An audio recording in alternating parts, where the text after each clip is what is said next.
बिस्मिल्लाहिर्रहमानिर्रहीम। इक़रा बिस्मि रब्बिकल्लज़ी खलक़।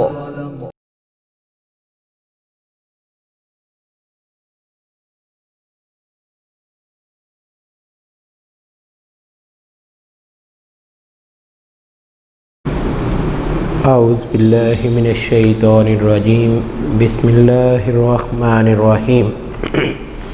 मुअज़्ज़ज़ सामीन, तलबा व तालिबात, आज का हमारा lecture unit number 5 the rain. The rain बारिश। देखें यहाँ पे रेन का मतलब तो हो गया बारिश, लेकिन द रेन क्यों इस्तेमाल किया गया है? सबसे पहले बेटा मौजू अगर हमें समझ आ जाए तो हमारे लिए बहुत आसान होता है किसी चीज़ को समझना। तो मौजू में अब यहाँ उसने वर्ड दिया है द रेन। द जो है वो सिंबॉलिकली बारिश को एक मौजू बनाते हुए बात कुछ और समझाना चाहता है। एक आम रूटीन में इट इज़ रेनिंग या it has been raining outside हम बात करते हैं, द रेन हम इस्तेमाल नहीं करते। लेकिन यहाँ पे मौजू यूनिट में उसने द रेन का इस्तेमाल किया है। इसका मतलब क्या है कि द रेन जो है वो एक किसके लिए मौजू बनाकर समझाना वो कुछ और चाहता है, लेकिन यहाँ पे हमें बारिश को मौजू बनाते हुए उसको इम्पोर्टेंस देते हुए कि भाई बारिश से हम क्या सीख सकते हैं लर्निंग आउटकम्स में। After completing this unit students will understand and appreciate nature. Understand किसको करेंगे? नेचर को, और फिर उसको एप्रिशिएट भी करेंगे। Locate synonyms and antonyms. Illustrate use of transitive and intransitive verbs, यानी ट्रांजिटिव वर्ब्स कौन से होते हैं और इनट्रांजिटिव वर्ब्स कौन से होते हैं, उनके यूजेस क्या क्या होते हैं। Illustrate use of prepositions. अब देखें मुख्तलिफ़ किस्म की प्रेपोजिशंस हैं, उनका इस्तेमाल क्या है, वो प्रेपोजिशन हमारे लिए किस तरह इम्पॉर्टेंट होती है। नेक्स्ट है paraphrase and summarise the poem. इसकी समरी जो है वो आपको सेंड कर दी गई है और आप इस पोएम को पढ़ने के बाद इस काबिल हो जाएंगे कि अगर आप ख़ुद से इसकी समरी लिखना चाहें तो वो भी लिख सकते हैं। Right a paragraph on the given topic using clear topic sentence and supporting details. Pre reading में पहला सवाल, डू यू एंजॉय रेन। अब आपने बताना है कि क्या आपने बारिश को कभी जो है उससे लुत्फ़ उठाया है। तो आप क्या कहेंगे कि आई एंजॉयड रेन। कब बारिश से आपने लुत्फ़ उठाया है? हम क्या कहते हैं? पहला question, do you enjoy rain. क्या आपने बारिश से लुत्फ़ उठाया? तो डेफिनेटली बात है कि इंसान जो है वो कुदरती चीज़ों से लुत्फ़ उठाता है, और आपने भी अपनी ज़िंदगी में बहुत दफ़ा ऐसा किया होगा कि बारिश के मंज़र से अपने आप को ज़हनी सुकून फ़राहम किया होगा, आपने उससे लुत्फ़ उठाया होगा, यानी आपकी ज़िंदगी एक ख़ास किस्म की उसमें खुशी महसूस की होगी।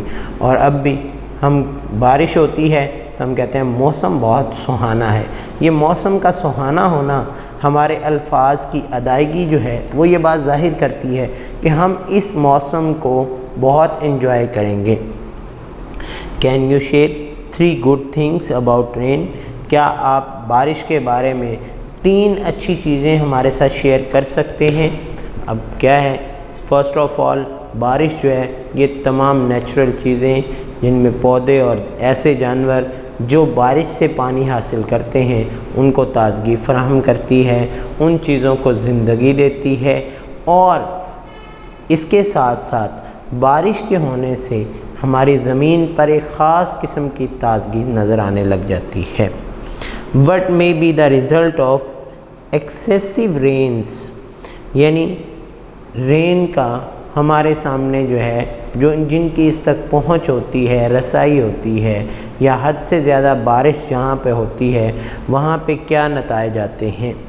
अब जहाँ पे बारिश जो है वो हद से ज़्यादा होती है वहाँ पे सैलाब आ जाते हैं, यानी बारिश का हद से ज़्यादा होना हमारे लिए नुकसानदेह भी होता है।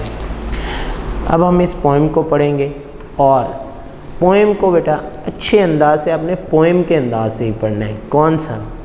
I hear leaves drinking rain, I hear rich leaves on the top, giving the poor beneath drop after drop. 'Tis a sweet noise to hear these green leaves drinking near. I hear leaves drinking rain. अब यहाँ पे poet जो है W.H. Davis, वो क्या कहता है? मैं सुनता हूँ किसको? पत्तों को बारिश गिरते हुए, पीते हुए। आई hear rich leaves on the top, मैं जो ऊपर वाले पत्ते हैं उनको सुनता हूँ कि वो पहले सबसे पानी हासिल कर लेते हैं। गिविंग द पुअर बीनीथ, जो निचलों को क्या करते हैं? वो एक एक कतरा करके देते हैं। Drop after drop, TISS uh sweet noise to here.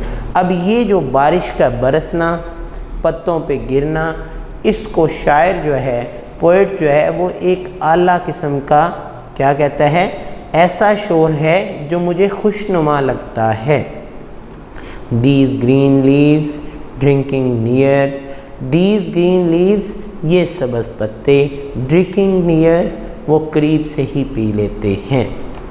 And when the sunshine, और जब सूरज चमकता है, कम्स आउट, बाहर निकलता है। अब बारिश ख़त्म हुई है, अगला मंज़र क्या निकला है? जब सूरज निकलता है।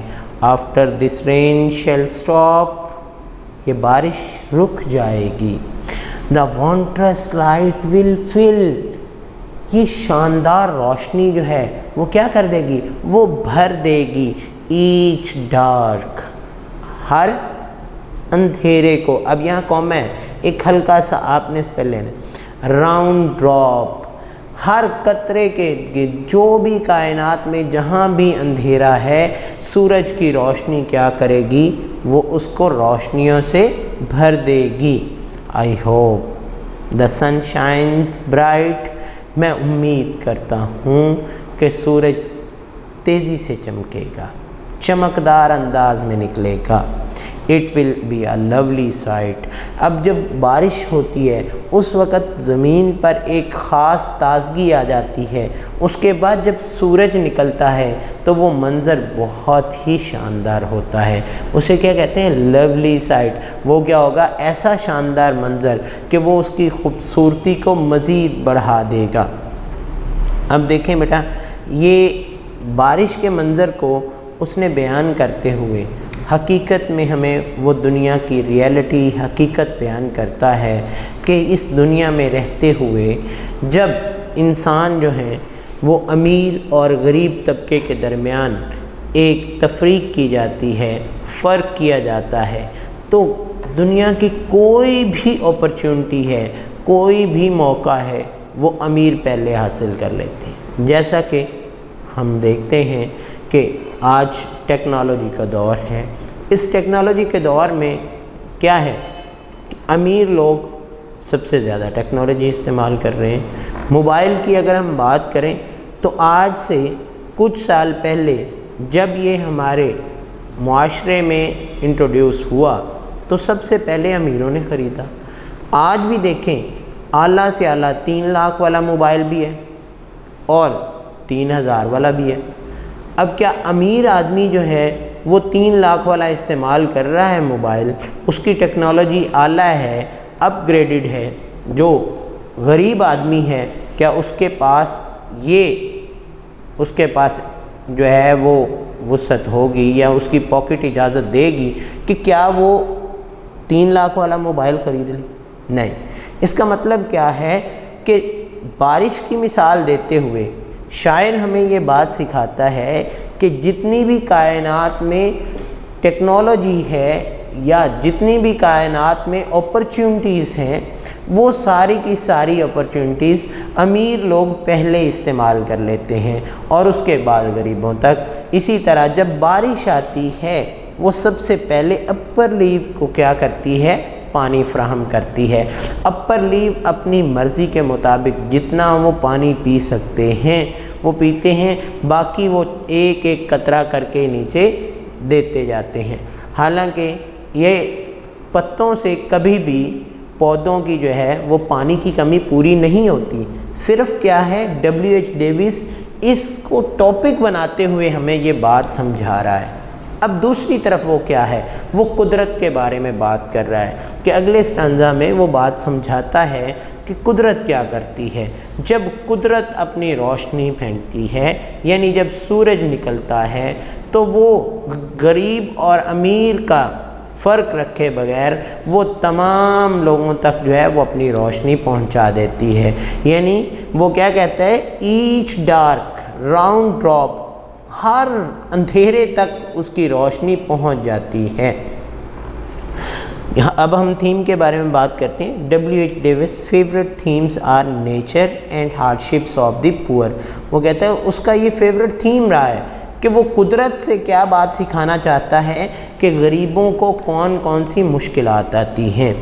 This poem also has a symbolic meaning. The upper leaves get the raindrops and quench their thirst. अब वो क्या करते हैं कि वो सबसे पहले पानी हासिल करते हैं और अपनी प्यास बुझाते हैं। Afterwards they pass on the drops to the lower leaf, फिर वो निचले तबके तक चले जाते हैं, निचले पत्तों को पानी देते हैं। This metaphor means that the rich leaves get the golden chance first when ever remain trickle down to the poor people. अब ये क्या है कि अमीर लोग पहले और वही आहिस्ता आहिस्ता फिर गरीबों तक पहुंचता है। But the poet hopes that there would be quietly in the society, there would be equality. क्या होनी चाहिए? हमारे मुआशरे में बराबरी होनी चाहिए। जस्ट लाइक द सनशाइन, जैसे कि सूरज। अब मैंने शुरू में आपको बात बताई कि सेकंड स्टांजा में वो नेचर के बारे में बात करता है कि सूरज जब निकलता है तो वो बराबरी की तरह सब पर एक ही जैसी रोशनी फैला देता है। This sunshine is both for the dark round drop of rain and rich green leaves. अब ये सूरज का चमकना जो है वो हर कतरे के इर्द गिर्द जो अंधेरा है और अमीर पत्ते जो ऊपर वाले पत्ते हैं उन सब तक अपनी रोशनी पहुंचा देता है। अब इसके बाद जो है बेटा हमारी एक्सरसाइज शुरू होती है। एक्सरसाइज में चंद चीज़ें उसने दी हैं जिनको हम डिस्कस करते जाते हैं। एक्सरसाइज में हमारे पास सबसे पहले वोकैबुलरी है। अब वोकैबुलरी में ए पार्ट कौन सा है? Antonyms.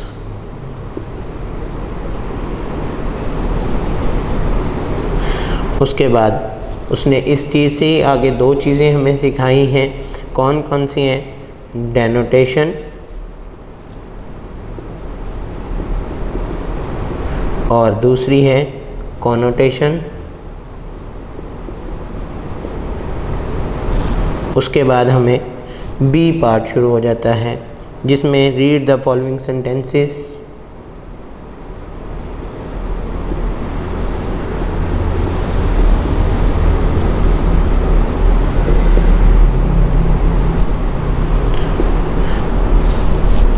Answer the questions given below.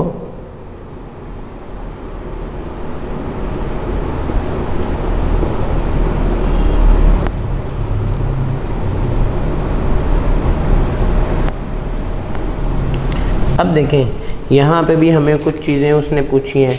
Next उसने जो है वो बात की है रीडिंग कम्प्रीहेंशन की।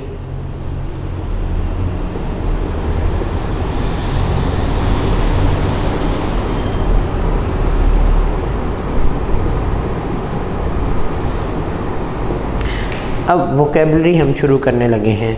बेटा पेज नंबर आपका है 57। Give an antonym for each given word and make sentences with both words. Rich, पहला वर्ड क्या है? रिच। पुअर।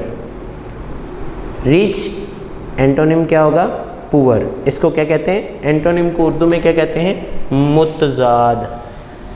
क्या कहते हैं? मुतजाद। यानी उसका मीनिंग क्या होता है? उल्ट मीनिंग होता है। ठीक है। उसके बाद है टॉप, बॉटम, नियर, फार। नियर का मतलब होता है करीब, फार का मतलब होता है दूर। लाइट, रोशनी, डार्क, अंधेरा, ब्राइट, चमकदार, डल क्या है? जो कम चमक रखती हो, नॉइस, शोर, साइलेंट, खामोशी, लवली, प्यारा, अगली, बदसूरत या गंदा। इसी तरह नेक्स्ट हमने बात की डेनोटेशन और कॉनोटेशन। अब डेनोटेशन और कॉनोटेशन किसे कहते हैं? बेटा ये बात बहुत आसानी से समझ हमें आनी चाहिए कि डेनोटेशन का मतलब होता है डिक्शनरी को इस्तेमाल करते हुए जो लफ्ज़ी मानी, लुगत के लिहाज से जो मानी आते हैं उन्हें हम कहते हैं डेनोटेशन। और कॉनोटेशन का मतलब होता है हमारे कॉन्सेप्ट के लिहाज से बाज़ का दुनिया में कई ऐसे अल्फाज हमारे सामने आते हैं जिनका हम कंसेप्चुअल मीनिंग जो है वो अलग लेते हैं, जबकि हमारी डिक्शनरी में उसके मीनिंग और लिखे होते हैं। जैसा कि मैं अगर आपको मिसाल दूं कि हम लफ्ज़ जो है वो ज़कात का इस्तेमाल करते हैं। ज़का का मतलब क्या होता है कि ज़कात का मतलब डिक्शनरी में मतलब होता है पाक साफ़ करना। डिक्शनरी में मतलब क्या होता है? पाक साफ़ करना। जबकि उसके मुताबिक अगर हम अपने मुआशरे में देखें तो यहाँ पे क्या कॉन्सेप्ट लिया जाता है कि यहाँ पे कॉन्सेप्ट लिया जाता है कि वो पैसा जो अमीरों की दौलत में गरीबों का हिस्सा होता है उसे ज़कात समझा जाता है, जिसकी एक ख़ास शरह है। अब ये क्या है कि दोनों लफ्ज़ी और कॉन्सेप्चुअल मीनिंग अलग अलग हैं। तो जो पाक साफ़ करना मीनिंग हम लेंगे वो क्या होगा? डेनोटेशन। और जो कॉन्सेप्चुअल मीनिंग लेंगे वो क्या होगा? कॉनोटेशन। अब कॉनोटेशन भी नेक्स्ट दो तरह के होते हैं। एक कॉनोटेशंस होते हैं कि कुछ अल्फाज होते हैं जिनके सेंस जो है वो पॉजिटिव सेंस आती है, तो उन्हें पॉजिटिव कॉनोटेशन कहते हैं। और कुछ अल्फाज हैं जिनकी सेंस नेगेटिव आती है और उनको हम नेगेटिव कॉनोटेशन लेते हैं। अब नेक्स्ट हम जो है read the following sentences, answer the question given below में। यहाँ पे उसने कहा है अदील वॉज सरप्राइज्ड। बी में उसने कहा है अदील वॉज अमेज्ड। और सी में उसने कहा है अदील वॉज एस्टोनिश्ड। अब देखिए ये तीन अलग अलग जो बोल्ड वर्ड हैं, सरप्राइज्ड, अमेज्ड और एस्टोनिश्ड, इनमें फ़र्क क्या है? देखिए बेटा मैंने आप लोगों को पहले भी एक बात समझाई थी कि बाज़ औक़ात हम बात करते हुए कहते हैं आंसर दीज क्वेश्चंस। अब वहाँ पे हम क्या लिखते हैं? Answer these question. जबकि मोबाइल में आप क्या कहते हैं? किसी की बात का जवाब देते हैं तो आप क्या कहते हैं? रिप्लाई। क्या कहते हैं? रिप्लाई। और तीसरा हम कहते हैं रिस्पॉन्स। तीनों का मतलब वर्डिंग के लिहाज से, डिक्शनरी के लिहाज से जवाब देना ही होता है, लेकिन तीनों में फ़र्क क्या है? अब जब आप कहते हैं रिप्लाई, अगर किसी ने आपको उर्दू में सवाल किया है, आप उसको आधी उर्दू आधी इंग्लिश मिक्स करके भी जवाब दे रहे हैं, यानी मोबाइल में आप जैसी लैंग्वेज इस्तेमाल कर रहे हैं अगले ने दूसरे ने वही लैंग्वेज या उसको बदल भी दिया है तो कोई ऐसा इशू नहीं है, तो वो क्या होता है, वो रिप्लाई होता है। जबकि आंसर का मतलब क्या है कि ग्रामेटिकली आप जिस अंदाज से क्वेश्चन किया गया है, ग्रामर के लिहाज से और रूल्स एंड रेगुलेशंस को फॉलो करते हुए आप उसका आंसर देते हैं। और रिस्पॉन्स का मतलब क्या होता है कि अगर आप किसी से बात कर रहे हैं तो उसने आपको आपकी बात का जवाब और साथ उसने क्या किया है, उसने इशारों का भी इस्तेमाल किया है, तो उन्हें क्या कहते हैं, उन्हें जेस्चर्स का इस्तेमाल करते हुए जब कोई जवाब देता है तो उन्हें हम क्या कहते हैं, रिस्पॉन्स। और अक्सर हम किसी से मुलाकात करके आते हैं तो आप कहते हैं यार उसने कोई पॉजिटिव रिस्पॉन्स नहीं दिया, उसका मतलब क्या है कि पॉजिटिव उसने मुझे कोई जवाब नहीं दिया। और अगर किसी ने जवाब दिया तो आप कहते हैं उसने बड़ा अच्छा रिस्पॉन्स दिया। अब उसका मतलब क्या है कि उसने रिस्पॉन्स ऐसा दिया है कि जिसने आपको बता दिया है कि आपका काम कंप्लीट हो जाएगा। यहाँ भी अब सरप्राइज़ का मतलब भी हैरान करना होता है, अमेज़ का मतलब भी हैरान करना होता है, लेकिन सरप्राइज़ का मतलब आम रूटीन में हम कहते हैं सरप्राइज़ हैरान कुन, लेकिन अमेज़ड का मतलब होता है खुशी के। कोई चीज़ आपने अच्छी देखी है, आप हैरान हो गए, हुई ऐसा। तो आपने एक अच्छी गाड़ी देखी तो आप क्या कहते हैं, वाह क्या कमाल। तो ये क्या है कि ये आपने जो खुशी का इजहार करते हुए, आपने चेहरे पर मुस्कुराहट लाते हुए खूबसूरत चीज़ को देखकर आपने बात की है, तो वो क्या है, अमेज़। लेकिन एस्टोनिश्ड का मतलब होता है कि आपने ऐसी हैरान कुन चीज़ देखी जिसने आपको हक्का, अच्छा, जिसने आपको हक्का बक्का कर दिया है, तो वो क्या है कि वो हैरानी जो है वो एस्टोनिश्ड कहलाएगी। ये क्या है कि ये 3 अल्फाज बेटा हमें यहाँ पे दिए गए हैं। उसके बाद उसने आगे हमें सी पार्ट में विच कॉनोटेशन इज़ मोर पॉजिटिव। अभी मैंने आपको बेटा बात बताई कि कॉनोटेशन भी हमारे 2 तरह के होते हैं। नंबर 1 कौन से हैं, पॉजिटिव, और नंबर 2 नेगेटिव। अब मोर पॉजिटिव कौन से हैं जो सबसे ज़्यादा होंगे, तो यहाँ पे आप उनको टिक कर लें। पहला है our trip to the Khewra mine was, अब ए में उसने दिया है फाइन और बी में दिया है वंडरफुल, तो क्या होगा, वंडरफुल। क्या होगा, wonderful. Dash people rode on the roller coaster, तो क्या होगा, एक है ब्रेव यानी बहादुर लोग, और दूसरा है फूल हार्डी यानी जो बहादुरी में सिर्फ दिखावा कर रहे हैं। तो हम यहाँ पे क्या कहेंगे, brave people rode on the roller coaster. We saw dash animals in the zoo.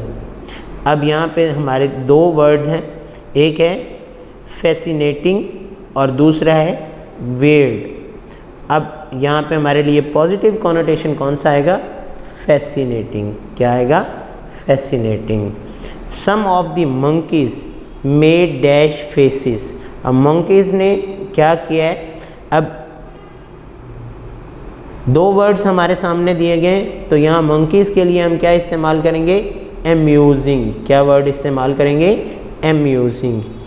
Everyone had a dash on his और her face on the way home. एक है स्माइल और एक है स्मिर्क। अब स्माइल कौन सा होता है, जो हकीकत में हम कोई मुस्कुराहट ज़ाहिर कर रहे होते हैं, लेकिन स्मिर्क कौन सी होती है, जो तंजिया तौर पर हम मुस्कुराहट कर रहे होते हैं, यानी उसमें मुस्कुराहट नहीं बल्कि दूसरे को क्या है, हम चेहरे पर मुस्कुराहट, बात कुछ और कर रहे होते हैं। तो लिहाजा क्या है, एवरीवन हैड अ स्माइल, ये पॉजिटिव कॉनोटेशन होगा। विच कॉनोटेशन इज़ मोर नेगेटिव। अब आगे देखें, उसने नेगेटिव भी पूछ लिए हैं कि नेगेटिव कौन कौन से हैं। We bought dash souvenirs at the Khewra mines. अब चीप और इनएक्सपेंसिव, तो क्या है, cheap. I ate a dash sandwich. अब एक है सॉगी और दूसरा है मॉइस्ट, तो क्या हम कहेंगे, soggy. I at a soggy sandwich. I did not like the dash on the jester's face. तो यहाँ पे क्या होगा, मुस्कुराहट कौन कौन सी आएगी, दो तरह के अब देखें अल्फाज उसने फिर यहाँ इस्तेमाल किए। एक उसने कहा है स्मिर्क और दूसरा है ग्रिन। अब स्मिर्क का मतलब होता है मुस्कुराहट, चाहे वो तंजिया ही है, जबकि ग्रिन का मतलब होता है कहका लगाना। I did not like the dash on the jester's face, तो हम क्या कहेंगे, smirk. It made me feel dash uneasy और frightened, frightened. Give synonyms of the following words. अब यहाँ पे उसने अल्फाज भी दिए हैं, साथ उसके सिनोनिम्स भी दिए हुए। शाइन चमकना, ब्राइट, शाइन ब्राइट, और ब्राइट शाइन। नॉइस क्या होगा, लाउडली, नॉइस लाउडली ऊंची आवाज़ में। लवली प्यारा, ब्यूटीफुली, क्या आ गया, ब्यूटीफुली। रीडिंग कंप्रीहेंशन, ये सवालात बेटा आपको भेजे जा चुके हैं, लेकिन फिर भी जो है मैं इन पर एक्सप्लेन कर देता हूँ। What does the poet hear, शायर ने क्या सुना। The poet hears the leaves drinking, the poet hears drinking rain, I hear rich leaves on the top. पहली ही पोएम की 2 लाइनों में ये आंसर दिया गया है। What according to the poet is a sweet noise, शायर के मुताबिक कौन सी चीज़ जो है वो सबसे अच्छा शोर है, क्या है कि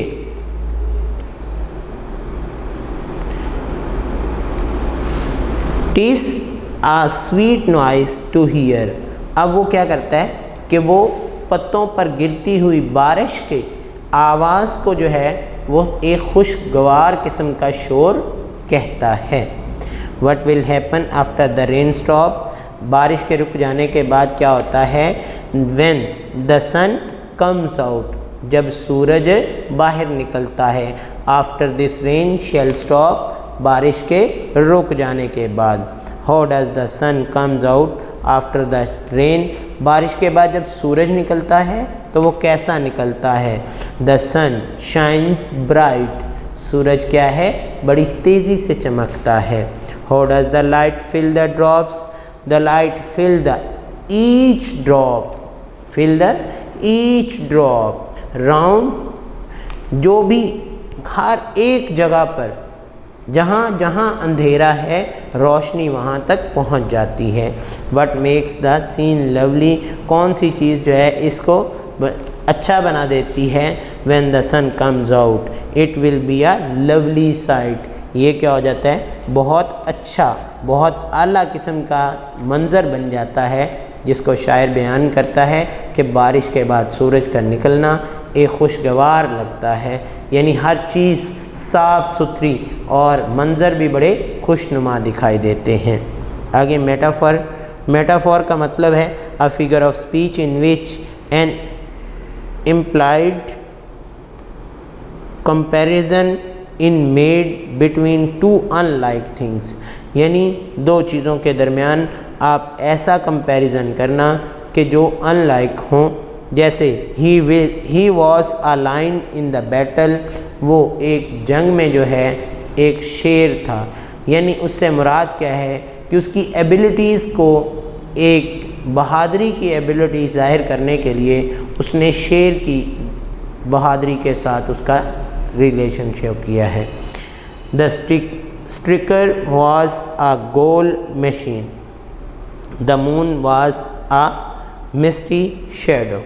अब यहाँ उसने चंद एक हमें मेटाफर्स दिए हैं और इनको हमने जो है वो MCQs की सूरत में हल करना है। पहला है Junaid is an ox. The metaphor is an ox means Junaid is deaf, weak या स्ट्रॉन्ग।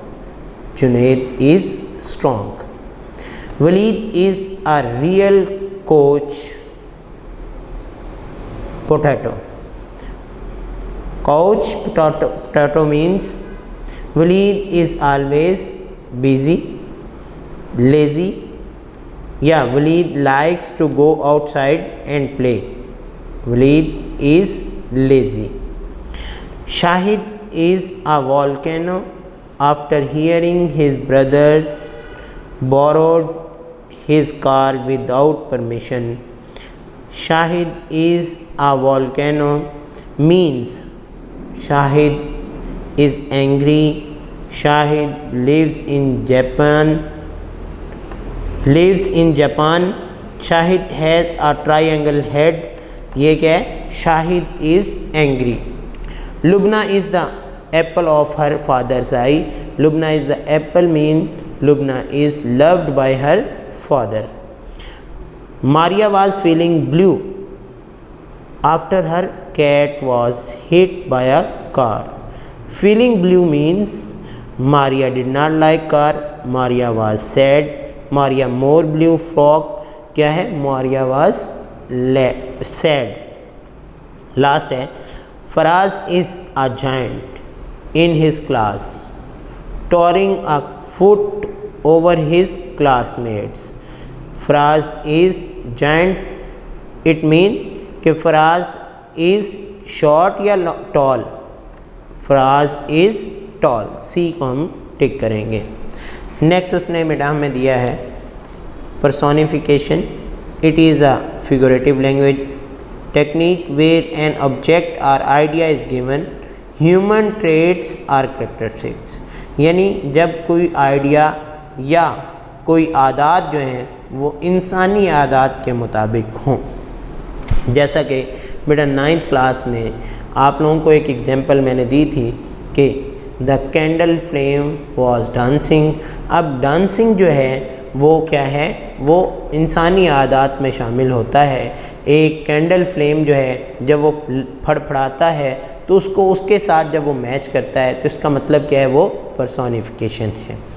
नेक्स्ट उसने ग्रामर का पोर्शन है ट्रांजिटिव और इनट्रांजिटिव सेंटेंसेस और वर्ब्स. अब ट्रांजिटिव वर्ब्स कौन से होते हैं और इनट्रांजिटिव वर्ब्स कौन से होते हैं? इसकी एक आम सी मिसाल मैंने आपको बेटा दी थी कि ट्रांजिटिव वर्ब्स जहाँ इस्तेमाल होते हैं वहाँ पे जो है आप उसका पैसिव बना सकते हैं, जबकि इनट्रांजिटिव वर्ब्स जहाँ इस्तेमाल होते हैं वहाँ पे आप उसका पैसिव नहीं बना सकते. जैसे कि यानी ट्रांजिटिव वर्ब्स के बाद जो है ऑब्जेक्ट आता है, जबकि इनट्रांजिटिव वर्ब जहाँ यूज़ होते हैं उसके बाद ऑब्जेक्ट की ज़रूरत नहीं पड़ती. अब यहाँ हमें चंद एक एग्जांपल्स दी गई हैं. The sun shines bright. अब शाइन्स जो है ये इनट्रांजिटिव है, जबकि I hear a noise. A noise उसके बाद एक ऑब्जेक्ट आ गया है तो हियर क्या होगा? ट्रांजिटिव होगा. Ali drives the car carefully. अब ड्राइव्स द कार क्या है? हमारे पास ऑब्जेक्ट है तो ड्राइव क्या होगा? ट्रांजिटिव होगा. You got angry with your sister. अब एंग्री नाराज़ होना जो है कोई ऑब्जेक्ट नहीं है बल्कि क्या है? ये एक एडजेक्टिव है, लिहाजा गॉट क्या होगा? इनट्रांजिटिव होगा. Sarmad at a lot of sweets. A lot of जो है ये भी एक ऑब्जेक्ट नहीं है बल्कि क्या है कि स्वीट्स यहाँ पे ऑब्जेक्ट के तौर पर इस्तेमाल हुई है. अ लॉट ऑफ स्वीट्स यानी वो स्वीट को ज़्यादा जाहिर कर रहा है तो यहाँ पे एट जो होगा वो ट्रांजिटिव होगा. Every tried very hard to win the race. Tried क्या होगा? ट्रांजिटिव होगा. She knows the secret. तो नोज भी क्या होगा? सीक्रेट, क्योंकि हमारे पास ऑब्जेक्ट दिया गया है इसलिए नोज जो होगा वो ट्रांजिटिव होगा. बेटा नेक्स्ट है हमें उसने क्या है? Make 2 sentences with each of the given words as transitive verbs and intransitive verbs. I am writing a letter. मैं एक ख़त लिख रहा हूँ. यहाँ राइट क्या है? एज ए ट्रांजिटिव है. और ही राइट्स वो लिखता है. तो क्या है? उसके बाद कोई ऑब्जेक्ट इस्तेमाल नहीं हुआ. इस तरीके से ये हमें 6 वर्ड दिए गए हैं, आपने इनके सेंटेंसेस बनाने हैं. नेक्स्ट जो है उसने हमें प्रेपोजिशंस का इस्तेमाल दिया है, साथ साथ बेटा उसने हमें जो है वो पिक्चर्स दी गई हैं. Fill in the blanks with appropriate prepositions. Sarah is getting out of the taxi. Shiraz is going dash the ladder. अब वो शराज क्या कर रहा है, वो ऊपर चढ़ रहा है, going up the ladder. The furniture is dash the van. अब वो वैन के अंदर है तो हम क्या कहेंगे, in the van. My friend lives in a flat dash a shop. दुकान के देखें वो आगे तस्वीर में उसने बताया ऊपर है तो हम क्या है, up a shop. The boss is coming dash the corridor out the corridor. There's a garage dash the house. अब देखें घर के बाहर वाली, outside the house, outside the house. We walked dash the lake. अब लेक का क्या है, अलोंग द लेक। अब उसने देखें उस झील के इर्द गिर्द जो है उसके साथ साथ। There is statue dash the museum. Museum के बिल्कुल सामने है, इन फ्रंट ऑफ। क्या होगा, in front of. Hasan and Ali are walking dash the stadium. अब वो स्टेडियम से बाहर आ रहे हैं तो क्या है, वॉकिंग आउट द स्टेडियम। आगे चंद एक प्रपोजिशंस उससे हमें दी हैं। पेज नंबर 63 पे एग्जाम्पल उसने दी है। The fly came in through the door. अब थ्रो द डोर क्या है कि वो दरवाज़े से दाखिल हुई है। आगे पूरी तस्वीर में जहाँ जहाँ उसने लाइन दी है उसके मुताबिक वो विंडो से बाहर निकल रही है, तो लिहाजा हम इसको देखेंगे कि वो थ्रो द डोर एंटर होके कहाँ से निकली है। It flu under the chair. देखें चेयर के नीचे से जा रही है तो क्या है, under the chair. It crawled dash the chair leg. उसने चेयर की दोनों टांगों क्या किया है, up the chair leg. It stopped dash the desk for a moment. अब वो डेस्क पर थोड़ी देर के लिए रुकी है, किस पर, on the desk for a moment. It went dash the telephone. Telephone के इर्द गिर्द देखें बेटा उसने एक सर्कल लिया है तो क्या होगा, around the telephone. It flu dash the drawer. अब ड्रॉर के क्या है, इन टू द ड्रॉर। ड्रॉर के अंदर वो गई है तो हम क्या कहेंगे, ड्रॉर के अंदर गई है तो into the drawer. It went dash the window. और खिड़की से वो बाहर गई है तो हम क्या कहेंगे, it went out the window. Next है एक्टिव पैसिव है बेटा। Put in the correct form of verbs to complete the following sentences in passive voice. We dash a letter the day before yesterday. To send दिया हुआ है तो उसने कहा है पास्ट इंडेफिनिट है, तो पास्ट इंडेफिनिट को जब पैसिव बनाते हैं तो हम क्या करते हैं, वॉज वर्ब का इस्तेमाल करते हैं और साथ third form. We were sent a letter to the. Second में this car dash it is too old. Bracket में दिया हुआ है नॉट और उसने साथ दिया हुआ है टू स्टील, पास्ट इंडेफिनिट है। This car was not stolen, it is too old. A new restaurant dash last week. Bracket में उसने टू ओपन दिया है तो पास्ट कंटिन्यूस है, तो पास्ट कंटिन्यूस में क्या होगा, वॉज बीइंग। क्या आएगा, a new restaurant was being opened last week. He dashed to the party yesterday to invite. past indefinite है, फिर हम was के साथ जो है वो थर्ड फॉर्म लगाएंगे। He was invited to the party yesterday. I dashed the book by my friend to give. Bracket में दिया हुआ है पास्ट कंटिन्यूस।